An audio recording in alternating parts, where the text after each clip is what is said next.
Patay ang isang ginang matapos saksakin ang lasing na mister sa Cainta, Rizal.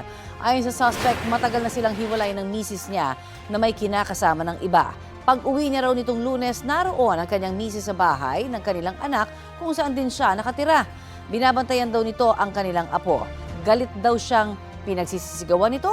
Dahil sa kahihiyan, nagdilim umano ang kanyang paningin at iwinisiwas ang napulot noong kutsilyo. Pag-amin ng suspect, hindi niya naramdaman na tinamaan na niya sa liig ang biktima. Umalis siya matapos ang krimen at pumunta sa Antipolo. Doon na siya naaresto. Humihingi ng paumanhin ang suspect sa mga anak. Anya, ilang taon na din daw siyang nagtiis sa pagsasalita sa kanya ng biktima.